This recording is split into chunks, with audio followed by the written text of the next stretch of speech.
Toute l'actualité du ski, chaque semaine sur Rhône TV.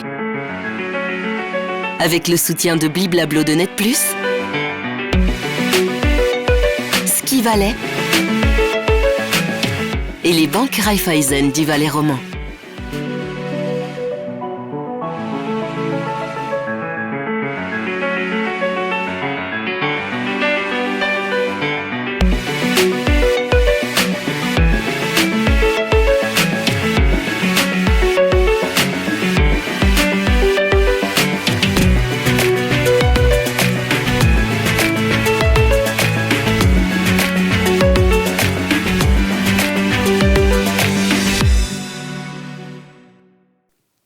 Bonsoir à toutes et à tous, on est ravis de vous retrouver pour cette deuxième saison de l'après-ski après le succès de la première. Cette année, on recommence, on prend les mêmes. Greg, Sophie et Johan seront là pour vous présenter l'après-ski en compagnie des meilleurs skieurs et skieuses de Coupe du Monde, mais aussi de Coupe d'Europe, ainsi que de leurs entraîneurs et d'autres consultants. Ouais, Marine, c'est ça. Et pour cette grande première, on a la chance d'avoir Mélanie Meillard qui a lancé sa Coupe du Monde ce samedi à Solden. À tes côtés, Julien Vunier, entraîneur de l'équipe suisse de slalom masculine, qui est aussi l'entraîneur référent de Loïc Meillard. Et allez, on va attaquer tout de suite, parce que le week-end a été chargé et riche en rebondissements à Solden. On se lance tout de suite dans le débrief. Tout a commencé samedi avec l'annonce surprise de Lara Gut-Beramy qui finalement n'a pas pris le départ du slalom géant. Elle ne s'en sentait pas en pleine forme et a décidé de renoncer. Mélanie, est-ce que ça t'est déjà arrivé le matin, tu mets les skis et finalement tu sens que c'est pas une journée ou c'est une journée qui va être plus difficile. Dans ces cas-là, comment tu gères ce sentiment-là ? J'ai pas trop le souvenir que ça m'est arrivé. Après, c'est sûr qu'il y a des matins, tu te lèves, tu es en meilleure forme que d'autres matins. Mais après, en tout cas, pour l'instant, je me suis toujours dit, c'est un jour de course. Et puis, je me focalise là-dessus et je me dis, c'est bon, c'est la course. Et je fais mon mieux possible la journée-là. J'ai jamais été dans le cas comme Lara de devoir renoncer parce que j'étais pas en position de mes moyens ce jour-là, quoi. Oui. Tu es dans la même équipe que Lara Gut. Est-ce qu'il y a des indices qui ont montré comme quoi elle n'allait pas prendre le départ? Tu savais avant qu'elle l'annonce ou pas forcément? Non, je ne le savais pas du tout le matin. Nous, on s'est chauffé normalement, on ne l'a pas du tout vu sur les skis. Et puis, c'est vrai qu'on est arrivé après notre échauffement qui était après la reconnaissance. On est arrivé au Team Hospitality, puis je la vois ranger son sac. Je me dis, Puis j'ai vu quelqu'un de l'équipe, j'ai dit, elle ne fait pas la course. Ils me disent non. J'ai dit, ok. Enfin, ça ne m'a pas changé grand-chose. D'accord. Julie? Julien, dans ces cas-là, l'importance de l'entraîneur, de discuter avec l'athlète. Est-ce qu'on peut avoir une influence? Quelle est la part de... Oui, après, avec une femme comme Lara Gut, je pense qu'elle a assez d'expérience pour savoir même oui ou non, qu'est-ce qui se passe. J'étais moi-même surpris parce qu'on l'a vu skier à Diavolezza encore jeudi, elle skiait comme du tonnerre. Et d'ailleurs, on se discutait entre nous, Lara elle a quand même un talent extraordinaire. Et puis quand j'ai entendu ça, on montait en voiture pour voir justement les filles, et puis Lara pas au départ, je dis bizarre. Puis après, quand on a vu l'évolution de la piste, je me suis dit, je pense qu'elle a fait la reconnaissance, elle a vu que le revêtement n'était pas optimal, que c'était peut-être pas très bien pour son genou. Et puis je pense que quand elle a vu le revêtement, elle a dit stop. Voilà, Lara Gut-Beramy qui était en manque de confiance. Camille Rast, elle était en confiance. Elle a terminé 12e, meilleure Suissesse. C'est son meilleur résultat à Solden. On écoute tout de suite sa réaction. Solden, ça n'a jamais été une grande histoire d'amour. Et la top 15, je suis vraiment contente. Je pense que ça montre que le travail fait cet été a porté ses fruits. J'avais pas vraiment, si ça allait bien, tant mieux. Si ça allait pas, je devais pas me focaliser là-dessus. Je sais que Solden, ça arrive tôt dans la saison. Mais c'est clair que ça fait toujours du bien de repartir avec le sourire, un bon résultat ici. Donc je prends ça avec et je vais construire là-dessus pour la suite. De ton côté, Mélanie, tu ne t'es pas qualifiée pour la deuxième manche de ce géant d'ouverture. Oui, c'est vrai que j'ai une bonne préparation jusqu'ici. Je savais que j'en étais capable, mais je savais que ça n'allait pas être gagné non plus, parce que j'ai des jours, ça va bien, des jours un petit peu moins bien. Mais après, vu les conditions que c'était, de toute façon, c'était pas les meilleures conditions pour moi et de la façon dont je skie. Mais après, je me dis, c'est quand même du positif. Je suis bien partie dans la manche. Le mur, je l'ai pas très bien skié, mais je pense que par rapport aux années dernières en géant, c'était déjà un point positif dans des conditions comme ça, même que je n'ai pas pris la deuxième manche. Dimanche, c'était au tour des hommes. On attendait notamment les Suisses, Marco Dormat, Loïc Meillard. Finalement, le scénario ne s'est pas passé comme imaginé. Justin Merisier finit 17e. Loïc Meillard, lui, doit déclarer forfait car il se blesse lors de l'échauffement. Comment ça s'est passé, Julien? Tu étais avec lui? Oui, alors Loïc a ses rituels le matin. C'est toujours quelqu'un qui s'échauffe déjà beaucoup le matin dans sa chambre. Après, il s'échauffe très bien sur les skis. Puis il fait sa première piste technique en libre. Après, il prend le départ. On a toujours des manches d'échauffement. Puis c'était des manches c'était les manches des filles de la veille. Il y avait un peu de mouvement de terrain. Mais il a skié vraiment super bien. Là, j'ai dit, c'est bien. Il est chaud. Puis après, il remonte. Puis il ne revient pas direct dans la manche. Il va skier doucement, ralenti. Puis je vais le voir. Je dis, ça va? Il me dit, ouais, j'ai pris une bombe dans le dos là, à l'avant-dernière porte. Ça m'a tiré vraiment tout le dos. Je dis, bon, on va pas s'exciter, on va voir. Puis après, on a fait la reconnaissance. Puis au fur et à mesure qu'il descendait la recours, je voyais qu'il commençait à moins en moins bouger. J'ai dit, aïe, aïe, aïe. Et puis après, on est arrivé dans le team hospitalité. Il a été voir le physio. Ils ont bossé pendant une bonne heure. Et le physio, il m'a dit, franchement, moi, c'est plutôt 90-10. Mais c'est lui qui prend la décision. Et puis après, on est monté encore jusqu'à 10 minutes avant de partir. Fait le pour, fait le contre avec le médecin. Puis, comme je dis, là, lui, il a 30 courses devant lui, mais une santé, il n'en a qu'une. Et puis, entre guillemets, les dates tombaient assez bien parce que c'est dans 3 semaines, Lévis. Il a le temps de se retaper normalement. Et puis, Lévis, il sera sur mon attaque. Ouais, on va prendre des nouvelles de Loïc. On va faire un appel vidéo tout à l'heure. Mélanie, toi, tu es restée à Solden. Tu as appelé ton frère immédiatement. Comment tu l'as senti après ce choix, cette décision? Oui, je suis restée à Solden. C'est une des seules courses que je peux regarder Loïc. Donc je me dis, bon, Autant profitons de dormir là-bas puis rester parce que je sais que j'ai aussi le temps. Ça ne me change pas de rester un jour de plus et pour ma préparation d'après. Et puis, c'est vrai qu'il nous a dit à l'échauffement, j'ai un peu tapé le dos, mais il était là, ça va. Donc on ne s'est pas du tout inquiété en fait. Et après, juste, je pense, 5 minutes avant le début de la course, on était dans l'air d'arriver. Puis on est venu nous dire que ça allait pas trop. Il prenait la décision au départ. Et après, elle est tout de suite venue nous dire qu'il prenait pas le départ. Donc on s'est dit, un petit peu moins intéressant la course. Enfin, un peu moins cool à voir parce que on est là, quand même là pour Loïc. J'étais avec mes parents. Et puis après, c'est vrai que je lui ai tout de suite écrit un message. Et puis après, on l'a appelé juste pour le revoir avant qu'il parte. On attendait aussi Marco Odermatt. Malheureusement, il est parti. Il a absolument tout donné. Il part à la faute. Julien, tu vas analyser ça dans l'analyse technique.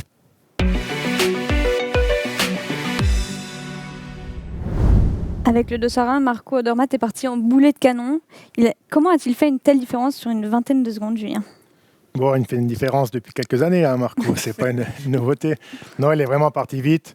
Comme on a vu, c'est aussi la première course. Je pense qu'il a emboulé encore un peu plus que d'habitude parce qu'on n'a pas de repères.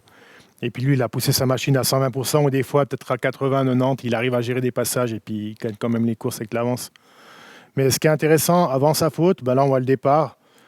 Il y aura le premier mouvement de terrain.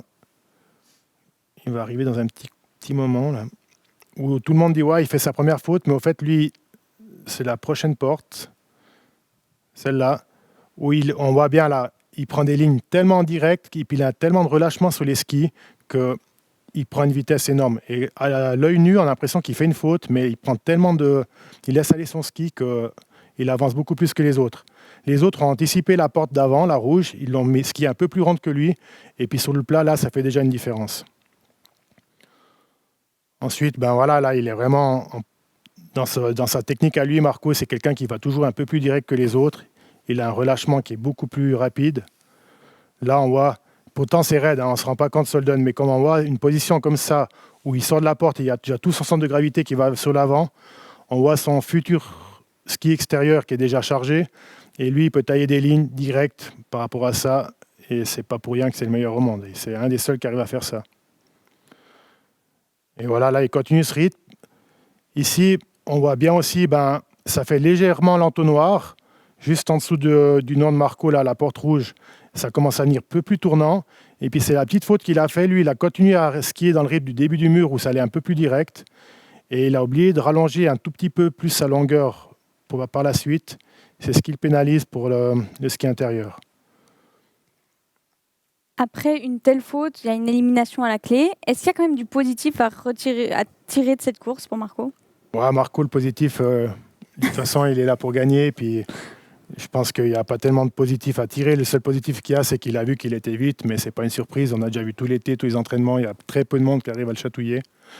Et voilà, c'est surtout une déception de dire qu'à ce niveau-là, les courses, il veut les gagner. Après, ici, pardon, je vous coupe, mais là, on voyait bien, c'est la porte où il sort. Il est parti un peu trop vite en déclenchement. Il n'a pas avancé assez longtemps dans la diagonale pour aller chercher la prochaine porte. Et puis, il part un peu sur l'intérieur au moment de charger son ski. Il n'a aussi pas de chance. Il prend une petite trace avec son ski extérieur. Et puis là, son ski lâche. Il a pris le petit rebond. Et puis derrière, il ne peut plus rien faire. Sur une pente comme ça. On l'a vu à Schlaming faire un peu la même chose l'année passée. Au plat, ça passe, il revient. Mais Là, sur une ça pente comme pardonne ça, non. On attendait donc Odermatt et les Suisses, mais ce n'étaient pas les seuls en action. La grosse actu, elle s'intéresse au retour notamment de Marcel Hirscher et de Lucas Pinheiro-Bratten.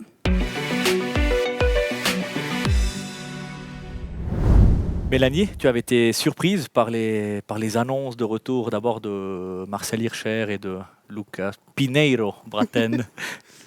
De Marcel, je crois que tout le monde a été un peu surpris du retour. Après, on savait qu'il skiait et tout, donc voilà. Mais je pense que je ne serais pas la seule à être un peu surpris. Après, Lucas, je dirais beaucoup moins. Je savais que quand il a arrêté, ça a été beaucoup de discussions. Après, moi, je me suis même entraînée avec lui pendant la saison. Donc, je pense que c'était un peu plus clair qu'il allait revenir un jour ou l'autre. Julien, il est vraiment de retour, Lucas Bratten, Pinheiro, mais 4e à Solden. Franchement, tu aurais parié pour une 4e place. Solden, c'est son jardin de géant aussi. Il a toujours très bien fait là-bas. Et puis, ce qu'on discutait encore dimanche avec les athlètes, lui, il s'est arrêté sans s'arrêter.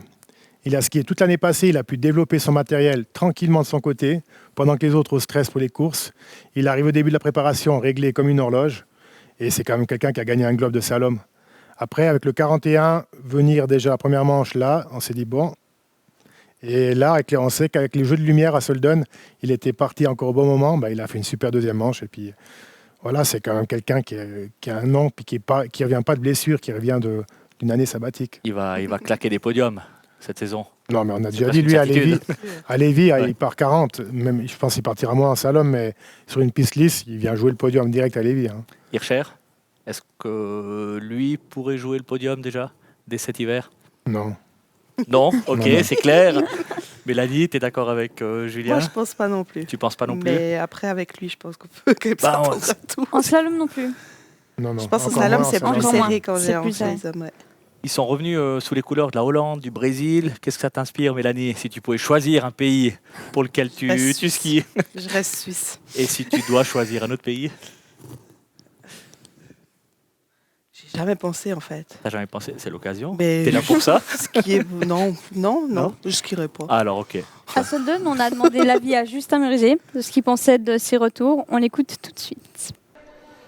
Bon, sincèrement, je ne m'attendais pas autrement de leur part. Je ne pensais pas que Bratten il faisait 4e dès la première course, mais on a aussi vu que les conditions, elles ont aussi été en sa faveur. Donc voilà, mais si on parle d'abord de Lucas, il a arrêté pendant une petite période, mais il a continué à s'entraîner.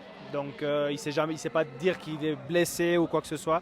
Il a un team de 20 personnes derrière lui pour le faire arriver à ce niveau-là. Donc respect pour sa performance, mais ce n'est pas un hasard non plus. Et puis Marcel a arrêté pendant 5 ans la compétition, mais il a développé son matériel. Et sincèrement, je pense qu'en termes de journée de géant, il en a plus que nous ces dernières années parce qu'il a vraiment pu faire que du géant.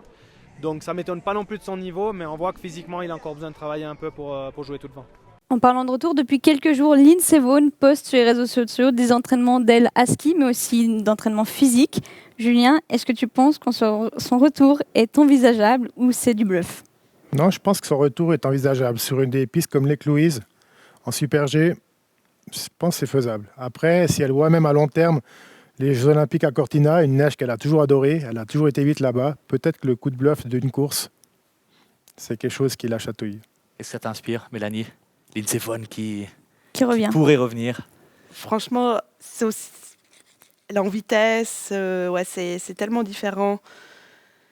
Et puis j'ai envie de dire, voilà, si elle réussit à revenir, c'est une belle histoire. C'est comme Marcel et tout ça, c'est des belles histoires. Après, à voir ce qu'ils font quand ils reviennent. Et sur les réseaux sociaux, on a aussi vu cette story de Camille Rast une semaine avant le géant d'ouverture de Solden, un contrôle antidopage. Elle nous avait dit dans le cadre des rencontres du Nouvelliste à la foire que depuis le mois de mai, elle avait déjà eu 3 contrôles. Mélanie, vous êtes ultra fliquée, ultra surveillée. Toi aussi, tu as droit à ces contrôles? Un peu moins de contrôle cet été qu'elle. D'accord, j'ai envie de dire. d'accord. Mais Mais oui, vous devez remplir des on est feuilles, friqués, c'est sûr. c'est sûr. On a des applications, on doit remplir où on est, à quel moment, où on dort. Donc, ils savent tout ce qu'on fait. Allez, on va rester dans la famille Meillard en lançant un petit appel à Loïc Meillard, justement pour prendre de ses nouvelles, hein, touché au dos dimanche, juste avant le Géant de Solden. Mais d'abord, une petite page de publicité.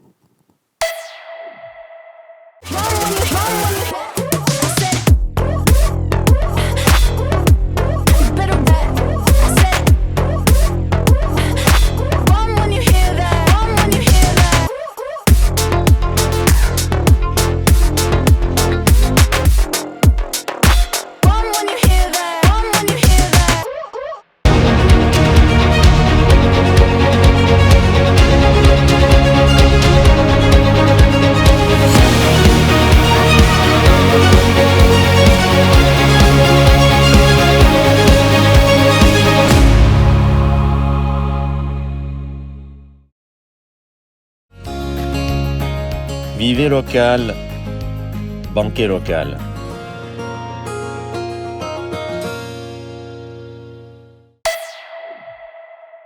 Ouais, salut Loïc. On aurait aimé t'appeler dans d'autres circonstances, hein, évidemment. Donc, on a appris que tu avais déchiré l'enveloppe du disque intervertébral.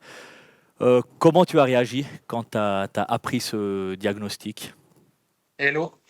D'une certaine manière, je m'y attendais peut-être un petit peu. Voilà, c'est passé hier matin avant la course et on a tout fait pour être au départ. 1 heure de physio entre la reconnaissance et la course. Et après, voilà, je dirais le plus dur, c'était de prendre la décision 5 minutes avant le départ de ne pas y aller.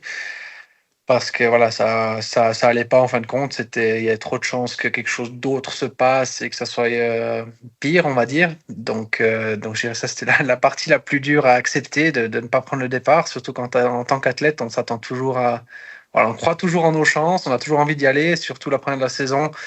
Je disais, je me sentais bien, vraiment décontracté avant la course et en forme. Donc c'était un gros pincement au cœur, mais à la fin, quand j'ai eu le résultat à l'hôpital, je dirais que je me suis dit que c'était le bon choix. Maintenant, du coup, tu dois rester couché, tu peux faire des exercices, tu dois faire des exercices. Qu'est-ce qui est recommandé? Quelques jours, de toute façon, repos, détendre un peu toute la musculature autour et tout ce qu'il y a. Après, voilà, j'ai pas besoin de rester couché, je dois quand même bouger, mais en évitant les douleurs, ce qui est en ce moment un peu compliqué vu que tous les mouvements font mal, mais j'essaie, voilà, juste de me balader, faire 2-3 choses autour de la maison sans trop exagérer. Et le coucher, c'est vrai que c'est le plus confortable, mais la physio commence demain et à partir de là, c'est clair, on va essayer d'aller step by step et voir qu'est-ce qu'on peut faire. Voilà, les spécialistes, hein, qui savent pas comment ça va évoluer, cette guérison, mais ils sont quand même confiants, hein. Les spécialistes qui disent que tu peux certainement être au départ à Lévis, ça te met en confiance quand même d'entendre des spécialistes dire ça. Non, alors c'est clair que je dirais, la possibilité, elle est là. Ça dépend tout maintenant de la guérison, comment ça se cicatrise et à quelle vitesse ça va. Donc voilà, en discutant avec d'autres athlètes qui ont eu un peu des choses similaires, on me rend vite compte que c'est clair, ça peut aller dans 3 semaines, comme ça peut ne pas du tout aller et que ça peut prendre plus de temps. Donc je dirais, c'est voilà, prendre les choses une après l'autre, prendre le temps nécessaire pour revenir en forme et on verra si c'est faisable ou pas. Mais c'est dans le coin de ma tête et c'est clair que c'est l'objectif. De rester à l'arrêt comme ça, alors que la saison aurait dû commencer, tu es aussi un athlète polyvalent qui est rarement à la maison. C'est pas trop compliqué de rester à la maison maintenant, à cette période. C'est clair que voilà, alors je dirais j'aurais eu cette semaine de toute manière à la maison avec du physique, donc ça c'est un peu comme prévu, mais la semaine prochaine, quand les autres seront à Lévis en train de s'entraîner et que moi je serai ici au fitness, peut-être ça sera un peu moins drôle et ma foi, voilà, je dirais je le prends comme ça, c'est comme c'est, on peut plus rien changer, et puis maintenant il faut juste qu'on essaie de donner le meilleur de nous-mêmes en fin de compte pour revenir le plus vite possible. Est-ce que, une dernière question, est-ce que ça change quelque chose aussi en termes d'ambition, j'imagine, quoi, hein, on annonçait ce duel avec Marco Odermatt, etc. Qu'est-ce que ça change, ce coup d'arrêt par rapport à la saison à venir? Pour l'instant, rien. On verra ensuite quand je retournerai sur les skis si tout tient ou bien s'il y a d'autres soucis qui suivent et que ça prend un peu plus de temps. Donc, je dirais que c'est ça qui va ensuite voilà, peut-être adapter les attentes et les envies. Mais pour l'instant, il y a pas de raison qu'il y ait quelque chose qui a mal. Je pars du principe que je serai en forme et que je pourrai skier à 100% sans avoir de problème. Et j'espère que ça sera le cas et comme ça tout ira bien. C'est évidemment tout ce qu'on te souhaite, hein, que tu puisses revenir au plus vite. Et puis on se réjouit de, pourquoi pas déjà te voir à Lévis. Et on profite aussi de te Merci. souhaiter un joyeux anniversaire quand même. C'est ce mardi, hein, ce mardi. Exactement. Alors, tout de bon et surtout un tout bon rétablissement. À tout bientôt, Merci Loïc. beaucoup. Merci Merci, d'avoir bonne été avec soirée. nous. Allez, quant à nous, on va se retrouver sur le plateau avec Mélanie Meillard et Julien Vignier.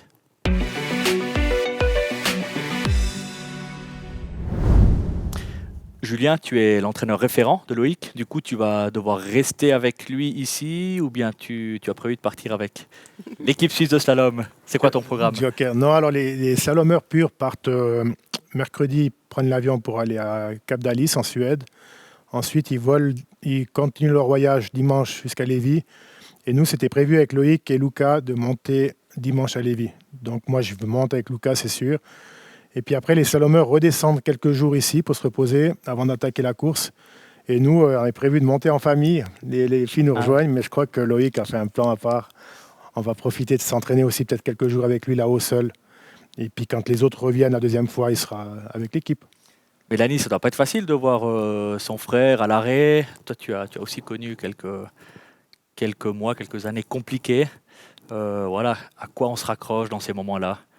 Je pense qu'il sait que déjà que c'est pas trop grave, que normalement il devrait bien récupérer. Donc faut qu'il voie le positif, il s'est bien préparé. Puis si son dos va bien aller, je m'inquiète pas pour lui qu'il va revenir en top forme cette saison. Après, c'est sûr qu'il faut respecter un peu ce que les médecins disent, de bien se reposer et de faire les choses l'une après l'autre pour que quand il revient, il puisse faire ça correctement. Est-ce qu'il va réussir à écouter ce que les médecins disent? Je pense, ouais. Ça va D'accord. pas être facile tous les jours pour lui, je pense. Tu confirmes, Julien? C'est une bonne chose. C'est une bonne Ce sera la chose, mais première ce sera semaine pas de sa facile. vie Il apprendra. depuis de nombreuses années qu'il va rien faire. Mélanie, parlons de ton début de saison qui a commencé samedi. Ce géant d'ouverture, retrouver ses marques, ses repères, c'est toujours un peu stressant. Je dirais pas stressant parce que je suis pas une fille stressée, mais après c'est vrai que c'est dans le sens agréable de retourner en course, de reprendre un départ, de l'atmosphère, tu revois les autres athlètes au départ, un peu vraiment l'atmosphère de la course et je pense que ça pour la suite de la saison c'est bien dans la tête d'avoir fait ce premier départ. Tu as des routines que tu refais tout le temps? Au final, tout revient un peu la même chose, oui. Mais je dirais pas que j'ai des routines. Si un jour je fais pas tel échauffement avant la course et puis je fais un autre exercice, ça va rien du tout me changer. Alors Pas trop superstitieuse? absolument pas. D'accord. Là, on était sur du géant. Est-ce que tu as davantage, c'est peut-être pas le bon mot, peut-être davantage d'ambition, mais est-ce qu'on doit t'attendre plus en slalom cet hiver? Oui, c'est sûr. C'est sûr qu'en slalom, c'est ma priorité. Je l'ai toujours dit, slalom, c'est ma priorité et le géant, c'est du bonus à côté. Et puis, les autres années, j'ai aussi beaucoup plus progressé en slalom. Donc, je repars dans les 15 à Lévis. Donc, c'est sûr qu'il y a plus d'ambition en slalom qu'en géant. Julien, tu entraînes maintenant Loïc, mais tu étais entraîneur de Mélanie il y a quelques années. Est-ce qu'ils fonctionnent un peu pareil ou c'est les opposés? Non, ils sont frères et sœurs, mais pas pour ça, non. Allez, on veut 2-3 petits détails. Quelles sont les Non, qualités à Loïc, Mélanie? c'est quelqu'un qui est très sérieux, Je suis sérieuse.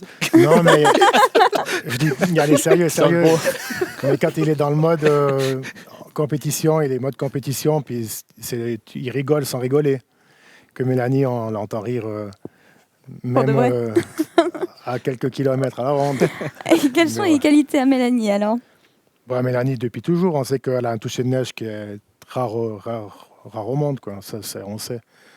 Avant sa blessure, c'était la prochaine à pouvoir jouer un grand globe de général, je pense. Et maintenant, je l'ai vu skier dernièrement. C'est sur le bon chemin. Et je pense qu'elle dit en slalom, mais ce que j'ai vu en géant, c'était pas Solden, c'était pas comme on voulait, mais il y a des bonnes choses et je pense qu'elle peut même revenir en géant avec quelques années. Mélanie, Lévis, dans 3 semaines, c'est une de tes pistes préférées? En tout cas, en début de carrière, tu as eu des super résultats. Après, ça a été un peu plus compliqué, mais ça reste une de tes pistes fétiches. Oui, c'est sûr. Déjà, j'adore l'atmosphère là-bas, le fait d'être dans le nord, les paysages et tout ça. Surtout quand c'est blanc. Pour l'instant, c'est pas trop blanc. Mais il fait nuit toute la journée là-bas. Mais ça me dérange pas Ok. trop. En fait, je suis pas trop. Ça me perturbe pas trop le fait qu'il fasse plus nuit qu'ici. Alors j'adore le soleil aussi ici, hein, mais ça me dérange pas d'être 2 semaines là-bas et puis qu'il fasse plus nuit. Après, c'est vrai que Lévis, j'aime bien le style de la piste, le plat, les bosses, tu dois rentrer dans le mur. Et puis ça m'a, la plupart du temps, quand même bien joué. Et là-bas, on plus gagne. j'ai plus de fois fait des meilleurs résultats que de mauvais résultats là-bas. Et là-bas, si on gagne un Rennes. Si tu venais à le gagner, tu le mets où? Enfin, est-ce qu'on tu peux le ramener? Tu mets avec Mika Schifrin, avec les... Ouais, mais en fait, il les garde dans un parc là-bas. Il le garde là-bas ouais. dans des parcs. Voilà. D'accord. Mais ça, c'est parce qu'elle Mais par contre, tu dois lui donner un nom et demande-moi pas quel nom je vais lui donner, je sais pas. D'accord. On pourrait le mettre avec les vaches à Julien. Toi, t'as des vaches, non? Tu penses que c'est compatible? Ouais, on trouve assez de place dans la cave aussi. Allez, on revient un peu sur Lévis, enfin tes habitudes, tes routines. Tu partages ta chambre toujours avec la même skieuse. Comment ça se passe? Est-ce que vous changez à chaque course? Est-ce que... On choisit pas trop ça, j'ai envie de dire. Mais la plupart du temps, je partage ma chambre avec Camille. Après, de temps en temps, je partage avec Nicole. Ça dépend un peu qui est sur les courses et comment les entraîneurs font les répartitions des chambres. Mais c'est vrai que la plupart du temps, je suis avec Camille. Donc, on a nos petites habitudes dans la chambre et tout se passe pour le mieux. Quand tu parles d'habitude, c'est qui dort à droite et à gauche ou c'est d'autres habitudes? Alors, le droite et gauche, c'est devenu une habitude. Puis l'année passée, on s'est rendu compte qu'on dormait toujours du même côté. Ok. Mais avant, on n'avait pas remarqué. Okay. Mais non, mais pour tout aussi, on n'a pas besoin le soir avant de se dire le réveil, il sera tant de temps avant qu'on doit partir. On sait que tant de temps avant, on met le réveil. Elle se lève 5 minutes avant moi. Enfin, c'est toutes des choses réglées et que tu n'as pas besoin de regarder l'autre puis de te dire tu vas aller te brosser les dents maintenant ou pas. On est tout réglé, quoi. Et avoir une camarade de chambre, mais aussi une rivale, est-ce que parfois, selon les résultats ou selon l'entraînement fait, ça mène à des discordes en chambre?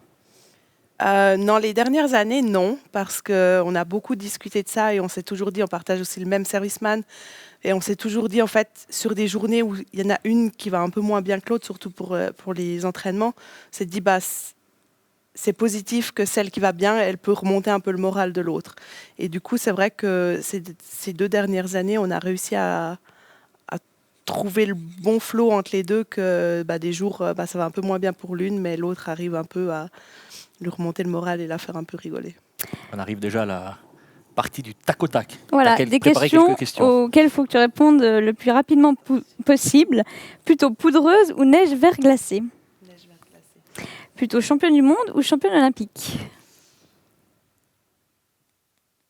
Championne olympique. Le tricot ou la couture?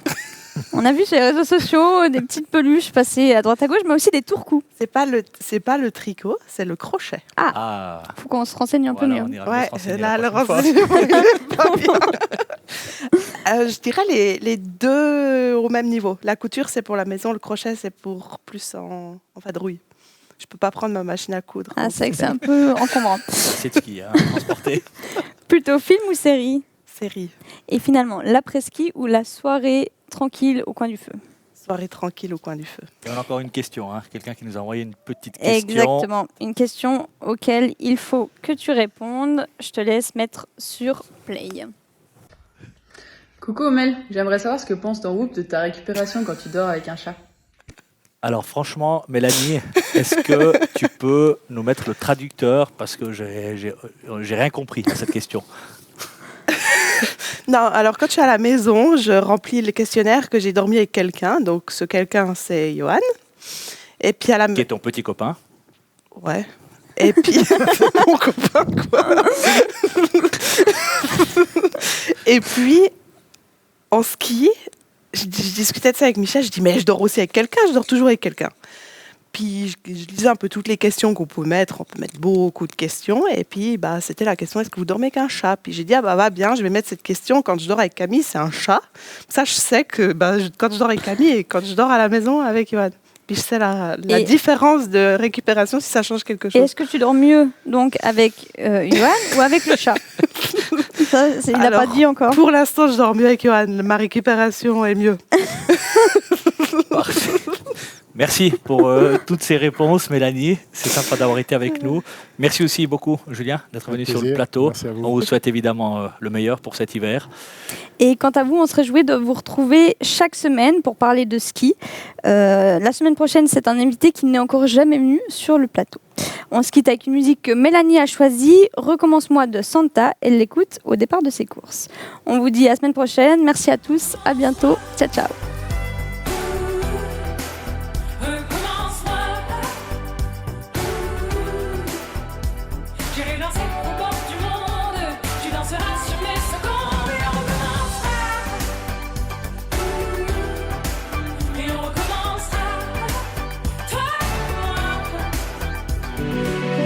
Toute l'actualité du ski, chaque semaine sur Rhône TV. Avec le soutien de Bliblablo de Net+, Ski Valais et les banques Raiffeisen du Valais romand.